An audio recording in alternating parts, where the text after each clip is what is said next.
こんにちは。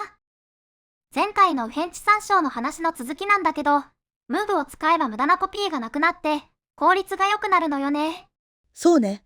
ムーブは C++ のパフォーマンスを語る上で欠かせない要素の一つよ。じゃあ、コピーが必要じゃないようなら、とりあえずムーブしておけばいいのかな。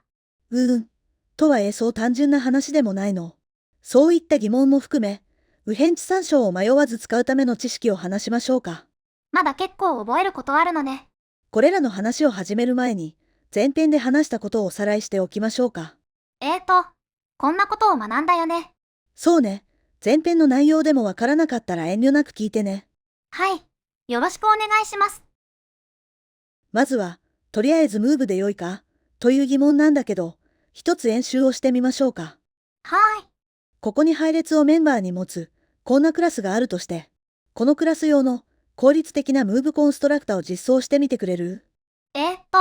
ムーブだからエクスチェンジね。ってあれ？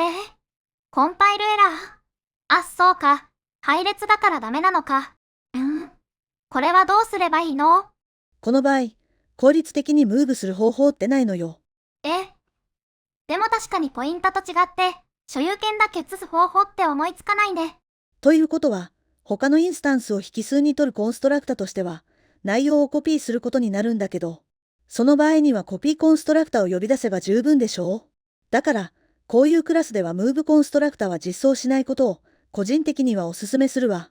ムーブコンストラクタがなければ、コピーコンストラクタが呼ばれるもんね。それに、ムーブが用意されていれば、ムーブの振る舞いを期待させちゃうからね。そっか。ムーブコンストラクタなのにコピーするんじゃ、確かに勘違いしちゃうね。そんなわけで、とりあえずムーブしておけばいいとは言えないと思うわ。ちゃんと型ごとの性質を見極めてムーブを使うってことね。じゃあ次に、ストリングやベクターのような、ムーブが効率的な型をメンマに持つ場合について話しましょうか。前回みたいに、ムーブコンストラクタとムーブ代入演算子の実装の話になるのかな。そうね。前回のようにリソースの所有権を直接扱うときは、エクスチェンジを使ったり、デストラクタを定義したりしたけど、このような型だとムーブ関数を呼び出すだけでいいのよ。そっか。ムーブで右辺地参照型にキャストしたら、ストリングのムーブコンストラクタが呼ばれて中身だけ映るのね。で、パーソンインスタンスが破棄されるときには、このメンバ変数はストリングのデストラクタがちゃんと後始末してくれるってことかな。その通りよ。前回の内容をしっかり理解できてるわね。えへへ。ところで、こんな風にムーブしたときには、ムーブ元のインスタンスはどうなってると思う？前回作ったムーブコンストラクタだと、ヌルポインターを入れておいたり、サイズをゼロにしてたけど、そう、自作クラスについては自分で把握できるから問題ないんだけど、標準ライブラリについてはムーブ元の状態も、比較としては、有効だけど未規定、とされているわ。それがどういう状態か、さっぱりわからないんですけど、これは未定義とは違って、オブジェクトとしては有効だから、そこに値を代入して再利用しても構わないけど、それまでは中身の状態については保証されないの。なんだか曖昧な感じ？例えば、ムーブされた後で中身がクリアされてても、何かの値が入ってても、それはバグじゃないってこと。標準規格を完璧に理解した上で、何か特別なことをしたい場合以外は使わないのが無難ね。要するに、何か代入するまでは使わないようにってことね。次に、ここでさっきのパーソンクラスのムーブコンストラクタを見てみると、これって、メンマ変数をストリングのムーブコンストラクタに渡してるだけでしょ？ストリングのムーブコンストラクタを呼び出してるね。つまり、メンマ変数のムーブコンストラクタに丸投げできるような形であれば、暗黙に定義されるムーブコンストラクタを使うのと同じことになるのよ。もしかして、コピーコンストラクタとかを自動生成してくれる仕組みと同じようなものを？そう、それと同じような話よ。ムーブコンストラクタや代入演算子については、だいたいこういう条件をクリアしていれば、コンパイラが実装を作ってくれるわ。その自動的に生成される処理は、さっきの実装みたいにメンバ変数のムーブコンストラクタを呼び出すのかな？だいたいそのイメージを持っておけば良いと思うわ。ただし、配列型だと各要素を一つずつムーブして構築することになるから、イメージとしてはこんな感じね。さっきの自動生成される条件をクリアしてないと、これを自分で書くことになるの？そんなことはなくて、こんな風にイコールデフォルトと書いておけば自動生成してくれるから安心していいわ。よかった。むしろ、前編で作ったベクタークラスみたいに、初期化と破棄を自分で実装する必要があるときに限って、ムーブは自分で実装すべきだと思うわ。それはどうして？人力で書くと、例えばメンマが増えたりしたときに、そのメンマの初期化を追加し忘れたり、タイプミスをしたりするでしょう？コンパイラならそういうミスをしないから、任せられるところは任せて、プログラマーは別の問題に注力すべきだと思うのよ。そっか、無駄なだけじゃなくて、むしろ邪魔なのね。ここで、デフォルトとは逆に、デリートを使った時の振る舞いを見ておきましょうか。前編では、参照就職したメンバ関数をデリートしてたよね。そう、あれをコンストラクタや代入演算子にも使えて、その関数の呼び出しを禁止できるのよ。禁止すると、右辺値を渡したときは、コピーコンストラクタが呼ばれるのかな？デリートした場合には、右辺値を渡すこと自体がコンパイルエラーになるから、コピーにもならないわ。なるほど。単にその定義がない場合とは振る舞いが変わるのね。さて、ここで関数の引数として、右辺値を渡す場合のことを考えていこうと思うんだけど。はい。C++11 より前でも、右辺値はコンスト参照型になら渡せたんだよね。そうね。関数内でその引数を非参照型の変数に代入したり、他の関数に渡すときには、基本的にコピーしてたでしょう？うん。だけど C++11 以降では右辺値参照型があるから、代入や初期化をムーブできるようになったのよね。ってことは、例えばストリングのようなオブジェクトを受け取る関数を実装する場面では、左辺値ならコピー、右辺値ならムーブしたくなるでしょう？コンストラクタや代入演算子を実装した時みたいな話よね。だから当然そう思ったんだけど。その考え方で間違ってないし、実行時の効率も良くておすすめなんだけど、このようにオーバーロードで解決しようとすると、コピーとムーブを使い分けたい引数が増えるほど大変になってくるのよ。引数の数？じゃあ、こんな風に引数が2つだったら、左辺値と左辺値、右辺値と右辺値、左辺値と右辺値、右辺値と左辺値。そうね。引数が2つならまだ現実的だけど、3つだとどうかな。それは、もうすでに考えたくなくなってきたんですけど。引数の個数が増えるにつれて、指数的にオーバーロードの数が増えていくことになるのは避けたいでしょう？うん。引数が1つの時は気づかなかったけど、こんなの絶対嫌だよ。そうなのよ。こうなると別の方法を考えた方がいいわね。そうだ。完全転送すればまとめて一つ定義するだけで済むよね。冴えてるわね。それも正解の一つで、引数が増えても、組み合わせごとにオーバーロードを書く必要がなくなるわ。やった。ただし、手書きしなくていいとはいえ、実際に使われた型の組み合わせに対応した実態は生成されるから、使われる型の組み合わせが多いと、コードサイズが増える原因になることもあり得るわね。そっか。使った分だけは、コンパイラが代わりに作ってくれるってことだもんね。そして、見ての通り、完全転送するってことはテンプレートで型を受け取る必要があるわね。それは、何か困るの？ただのテンプレートで定義すると、どんな型でも受け入れてしまうから、利用者側はこれを見ても、何を渡すことを想定した関数なのかわからないでしょう？じゃあダメなのか。あれ。でも正解の一つって。ダメなんじゃなくて、そのままだと型がオープンすぎるので、ちょっとしたテクニックで渡せる型を制約した方がいいわ。ちょっとしたテクニックって？引数一つに戻して説明するわね。一つはスフィネーと呼ばれる仕組みを使うか。ちょっとしてない。ちょっとしてないよ。C++ 20以降なら。リツさん、そのスフィネって何？スフィネを説明すると長くなるから、ここでは意味と使い方だけ説明して、詳しいことはまたの機会に回しましょう。はい、お願いします。まず、ここでやりたいことは、引数をストリングに制限することだったのを思い出してほしいんだけど、この部分で、テンプレート型引数 t が、ストリング相当の時だけ呼び出せるように、という意味になるわ。へえ、それがここにあるストリング型の指定かな？そう、こうやって受け付ける型を指定することで、利用者にも意図が伝えられるわね。見た目は難しいけど、意味はシンプルね。もちろん、これだけがスフィネのすべてじゃないけど、今の理解としてはそれで十分よ。今は中身の仕組みより、どういう目的で使うものなのかを抑えられたら十分だから、完全転送の話に戻るわね。そのくらいなら大丈夫。じゃあ次は、C++20 以降の話になるけど、コンセプトという仕組みを見てみましょう。これもテンプレート引数 t がストリング相当の時だけ、呼び出せる関数テンプレートを定義するってこと。このリクワイアっていうのがコンセプトかな。そうそう、そこに型の条件を書けばいいのよ。ということくらいしかわかんないけど、こっちの方がいいから、あーしはもう C++20 を使うよ。こっちの方が素直に書けるわね。必要あれば改めて説明するわ。はい、お願いします。ただ、スフィネを使ったコードも、まだまだ見かける機会は多いと思うわ。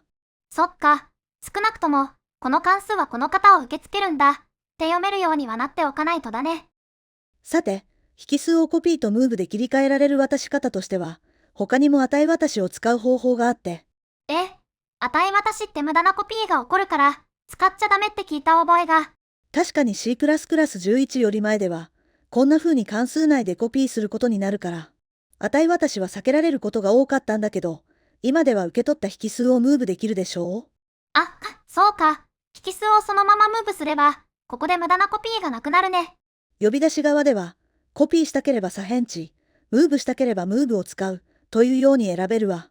ほんとだ。これだとムーブの時はコピーが発生してないよ。オーバーロードで切り替えるんじゃないから、引数が増えても問題ないわね。こういう用途なら、最近はこちらが選ばれる場合も多いわよ。難しい転送参照を使わなくて済むし、お手軽だね。でも残念ながら、値渡しでは、継承関係を持つ方の多体性は扱えない、という点には注意が必要ね。あ、そうだよ。派生型の仮想関数とか使うには、ポインタか参照型じゃないとダメだった。そう。だから値渡しだと、オーバーロードの問題以前に、そもそも継承関係をうまく扱えないのよ。じゃあ、継承関係を持つ方だと、どうするのがいい？その回答自体は簡単で、ポインタを使うのが一番わかりやすいわね。あ、オブジェクト思考の基本だったね。ポインタってことは、効率のためにムーブを使う必要はないでしょう？確かに、ポインタ自体はアドレス一つ持ってるだけだもんね。ただ、ポインタになったら、今度はどこに所有権を持たせるかという設計を考えることになるわね。そうだね。オブジェクトの生存期間もきちんと整えないと。だから実務的には、こんな生ポインタじゃなくて、スマートポインタを使うべきだけど、右辺地参照の話から離れていくから、別の機会に話しましょう。はい、お願いします。さて、関数引数を工夫してコピーとムーブを切り替える方法を見てきたけど、このくらい整理できていれば、実際の開発でも迷いにくくなると思うわ。参照型のオーバーロードを使う方法、完全転送を使う方法、値渡しを使う方法ね。それぞれ長所と短所があるから、状況に応じて選ぶことが大切ね。効率だけが判断基準じゃないってことね。ここまで、右辺地参照と関数引数の扱い方について見てきたけど、今度は戻り値について見てみましょ入力側の話から出力側の話になるってことね。う。右辺地参照がなかった頃は、ちょっと大きめのオブジェクトを返すとき、どうしてたかわかるかな？ストリングやコンテナみたいなやつのことよね。ポインタで返したり、参照引数に代入したり。そうね。オブジェクトを値返しすると、無駄なコピーが発生する可能性があったから、いろいろと工夫してたのよね。ちょっと面倒だけど、値型で返すのは効率が悪いから仕方ないよね。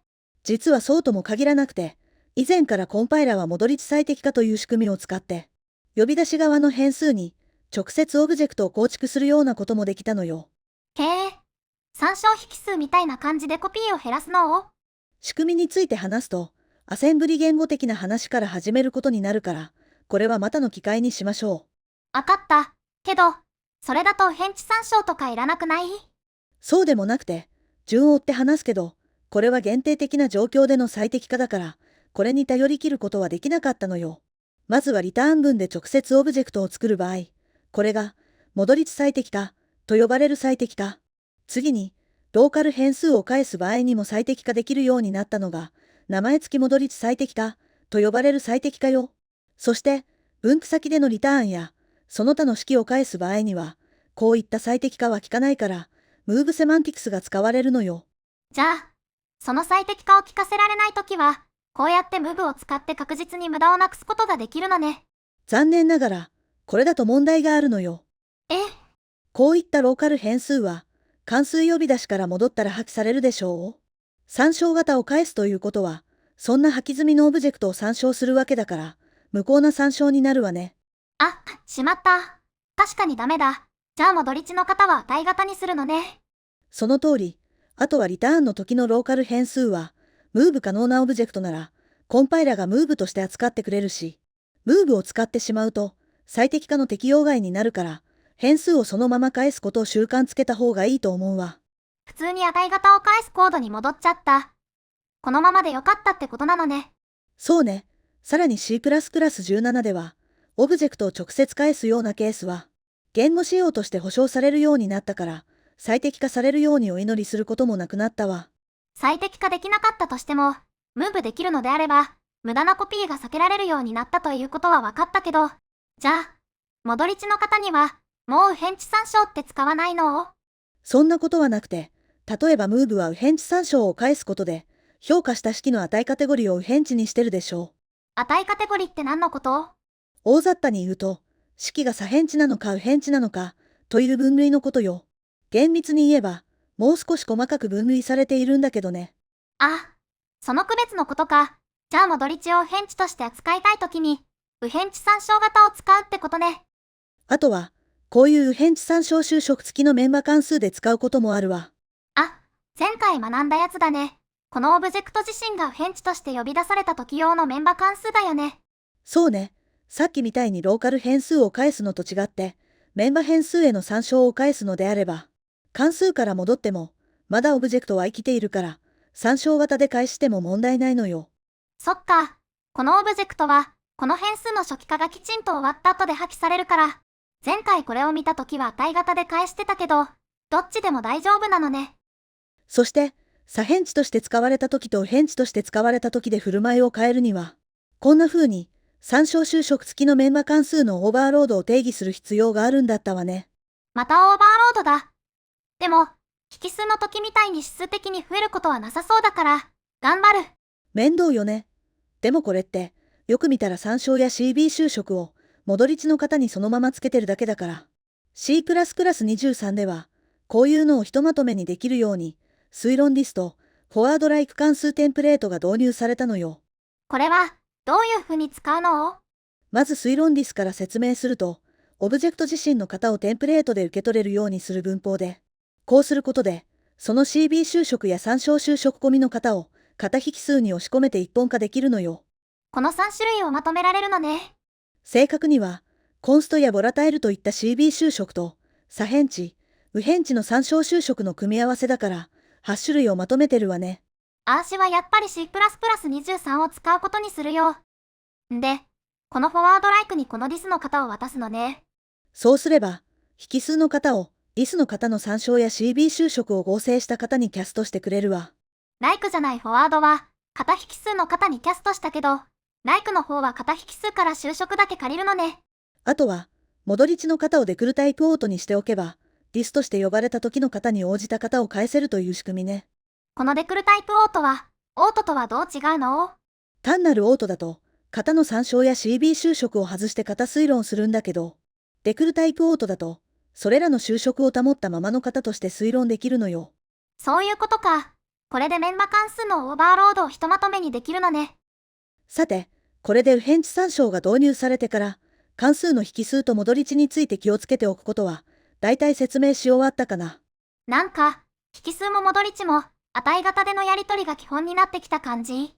ムーブセマンティクスが使えるようになってからは、値型での欠点が解消されてきたから、書き方の簡単な値型でのやり取りの方が、他の言語の経験者にも馴染みやすいでしょうし、必要な場面以外では、値型を基本にできるような方向に進化しようとしてるのかもね。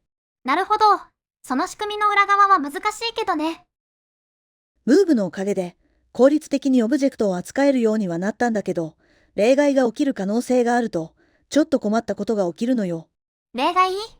ムーブよりはコピーの方がメモリを入したりする分、例外は起きそうだけど、ここで問題になるのは、例外発生の可能性のことじゃなくて、例外発生後に起こり得る困った状況なのよ。ごめん、わかんない。大丈夫よ。説明するから。まず、さっきのパーソンクラスをメンバとして2つ持っている、フレンドクラスというのがあるとしましょう。コンストラクタでパーソン型の右辺値参照を2つ引数に取るのね。そう、説明のためだから、オーバーロードとかはここでは無視するわね。そして、このコンストラクタは例外を投げる可能性があるとしましょう。すると、呼び出し側はこんなコードになるわね。きちんと例外をキャッチできるようになってるね。そう。もし例外が発生した時はもちろんキャッチ説に来るんだけど、ムーブ元のオブジェクトはどうなってるんだった？ムーブされた後だから、どっちも有効だけど未規定なのよね。それが、二つともそうとは限らないのよ。片方だけムーブされたかもしれないし、何もムーブされてないかもしれない。どこまで処理が進んでいたのかを呼び出し側から判断することはできないからね。そっか、ムーブが正常に終わってたら問題ないけど、例外が発生すれば F にはアクセスできないし、ムーブ元の2つの値は中途半端に変わってるかもしれないんだ。つまり、ムーブでは、例外が発生すると元の状態が失われて、しかもその復旧が難しい、ということになるのよ。なるほど、これは確かに困った状況だわ。こんな場面で、オブジェクトの状態をどこまで保証するかという考え方を、例外安全性、と言って、いくつかの段階に分けて考えられてるのよ。例外が発生しない保証って、ノーエクセプトのことかな？くらいはわかるけど。じゃあまず、保証なし、から説明すると、これはリソースの開放すら保証しない場合がある、という考え方。そんなことしても大丈夫なの？もちろん、このまま処理を続けるというのであれば大丈夫じゃなくて、バグだと言ってもいいと思う。でも、例外を拾ったら直ちにプログラム終了するのであれば、ありえなくはない。そのくらい低い例外安全性の段階ってことね。お行儀悪い気がするけど、終了していいなら、そういう考え方もあるのか。でも、普通はそんな設計じゃ困るから、善良なプログラマなら、基本的な保証は満たすように、さっきのコードのように、オブジェクトの値については保証しないけど、オブジェクトやリソースが壊れない状態にはしておくの。なるほど。プログラムが終了しなければ、値はなんとかなるのかな。要するに、このオブジェクトの元の値は保証されないけど、例外発生後もオブジェクトは有効で、リソースも正しく管理されている状態を保証する、例外安全性の段階ってことね。例えば、オブジェクトの値を別のメモリ領域やファイルに保存してあれば、ムーブセマンティクスとは別の手段で値を再構築できるかもしれないわね。それをどうするかは、アプリケーションの使用次第ってことね。次は、強い保証。だけど、これは例外が発生しても、元のオブジェクトの値が変化していないことを保証する例外安全性の段階ね。リソースももちろん壊れてないのよね。そう、基本的な保証を満たした上で、さらに元の値まで保証するのよ。これを実現する方法としては、単にムーブじゃなくてコピーすればいいわね。そっか、コピーでも例外は発生するかもしれないけど、元のオブジェクトは変えないもんね。ってことは、こういう時には、コピーを使った方がいいってこと？毎回コピーだと効率は落ちるから、普段はムーブで効率を重視して、例外発生時に値の復元コストを余計に払う。というのも考え方としてはありだから、単純にどっちが良いって話ではないのよ。そこはトレードオフってやつなんだね。強い保証とはちょっと方向性が違うけど、例外が発生しない保証があれば、そもそも例外発生後の状態を心配する必要はないわね。わかった。ノーエクセプトがついたコンストラクタならムーブしても大丈夫ってことね。そうね。